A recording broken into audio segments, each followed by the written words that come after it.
Hello and welcome to this series of the Food for Thought. My name is Helen Mwanza, Portfolio Manager from Self-Help Africa under the Enterprise Zambia Challenge Fund. Today's topic is going to look at adding value to food for farmers through enterprise. To kickstart our presentation today, I wanted us to look at the importance of the agriculture sector in Zambia, just to give context to the discussion that we'll be having today. Globally, agriculture sector plays a very important role in providing food security and improving livelihoods. In Zambia particularly, the agriculture sector is a fundamental cornerstone of Zambia's economy in terms of providing livelihoods to more than 70% of Zambia's population. Value addition, which is what we're looking at today, is considered a key driver for economic transformation and job creation. Value addition entails a process of increasing economic value and consumer appeal of an agricultural commodity. And today we will see two companies that will speak to how they're increasing economic value for consumer appeal.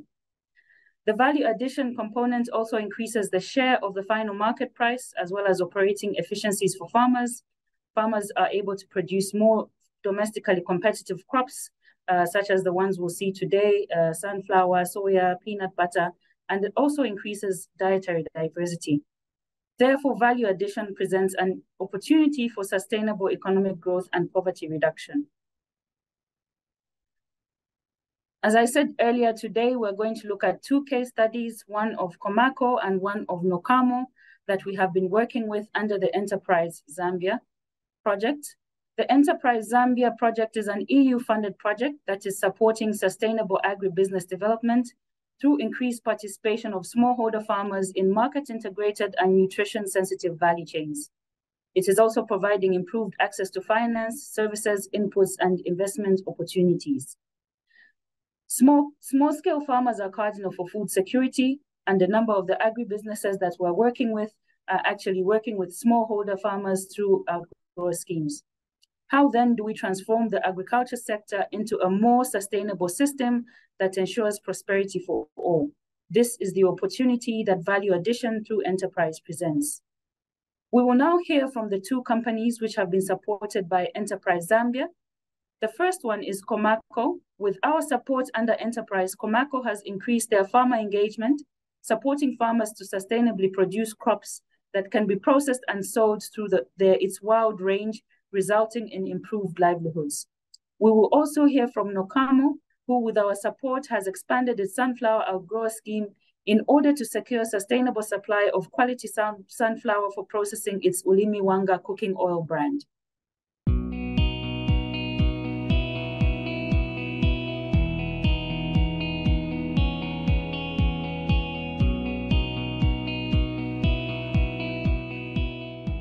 Hello, my name is Mary Sitali. I'm a poultry production assistant for Nokamo Enterprises located in Chipata, Zambia.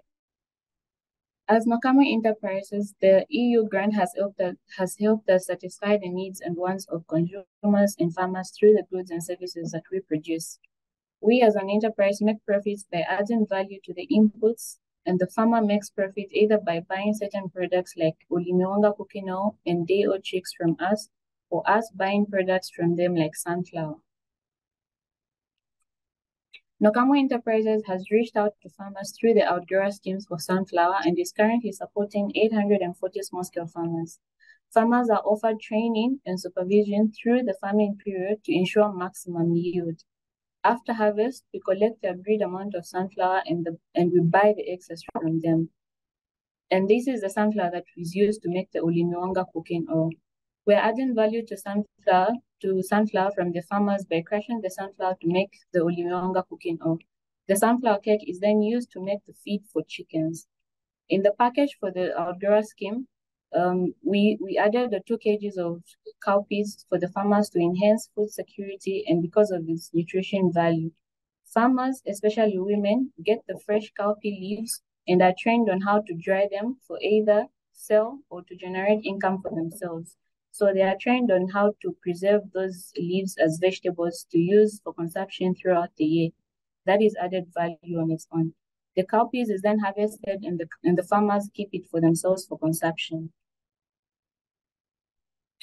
Nokamo Nokamo Enterprises also supplies Deo chicks to farmers, and we train them on the best practices for raising healthy chickens. This increases productivity and profitability for both the farmers and Nokamo.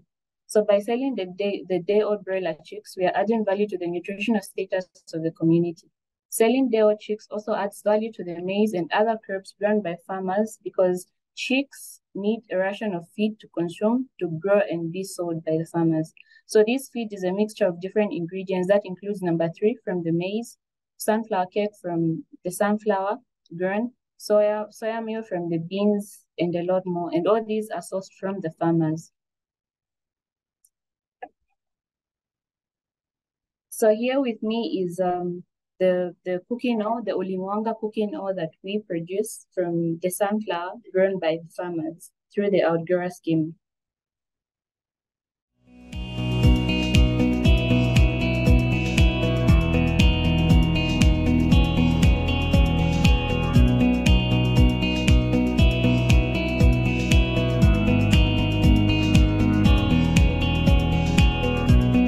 My name is Prudence Muchinouta, and heading the finance department for community markets for conservation as the chief financial officer here in Lusaka, Zambia. There have been quite a number of discussions around value addition for smallholder farmers. And as the chief financial officer of an institution created within the local markets of Zambia, Komako is a non-profit organization that channels market incentives into local economies through the adoption of renewable climate-smart technologies. It places the interests of poor small-scale farmers at the forefront of strategies developed to share knowledge freely, achieve household food income and nutritional security, enhancing market value of surplus food crops, and reduce environmental degradation and biodiversity loss. Through its efforts to guide small-scale farmers, Komako is embracing new technologies and markets. Komako has built a farmer organization based around local community trainers and the farmers that we train, all organized into producer group cooperatives. It is through these cooperatives that Komako purchases surplus food commodities for the production and sale of value-added processed foods under the brand Eats Wild. And you may be wondering why these are at the core of value addition. There are quite a number of methods that contribute to value addition. And when we are assessing what works and what doesn't work, we can look at the benefits of value addition, sustainable practices attained from value additions, market opportunities, challenges, and solutions. Various methods to value addition as we work with the farmers. We are looking at the processing, the packaging, the branding, and marketing. And marketing is dear to our heart because this is the opportunity that tells the story through the product. Our farmers who are located in some of the most difficult to reach areas do grow their crops. And some of the challenges they do face include logistics, getting their products on the shelf, getting to be known for the value they bring in the protection of biodiversity.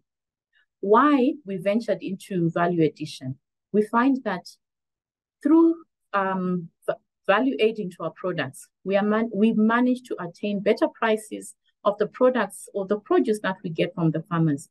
And we also know that by empowering the farmer, one can command a higher price for their products. Improved market access. Our farmers are able to take their product across the world. Lately, as Komako, we have managed to take some of the produce, such as rice, peanut butter, and honey, to some of the markets in Europe. We have one of the biggest customers in cosmetics, which is Lush, that actually purchases honey from our production, and this is coming from the farmers that we work with. And a very key issue with regards to sustainability is the reduction in post-harvest losses. This has been a topical issue when we're looking at the losses that are attained from the produce that farmers do produce.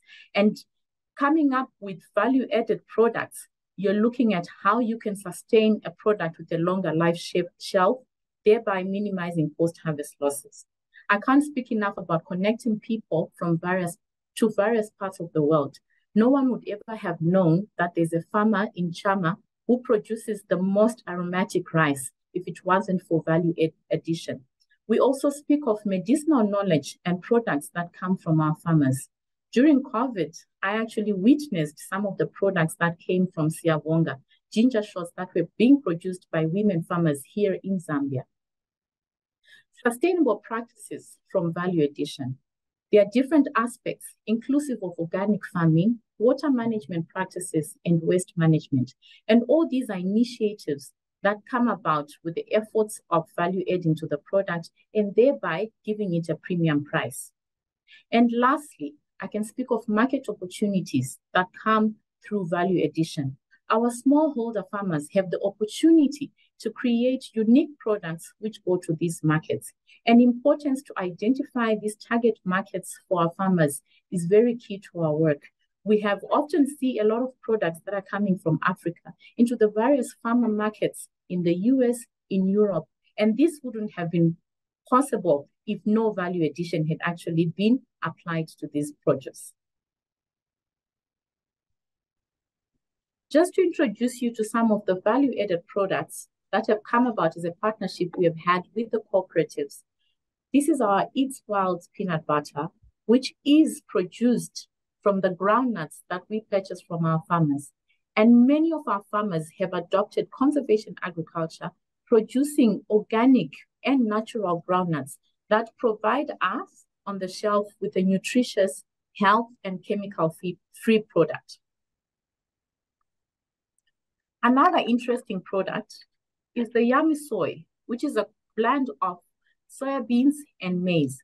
Again, speaking to the conservation solutions that our farmers have adopted, the growing of legume seeds. And we have soybeans, which is a premium crop, and the Yummy Soy is very nutritious, a product that we have managed to see not just on the retail shelves, but for school feeding programs, in the hospitals, in the prisons, and these are some of the value-added products that we have from our farmers.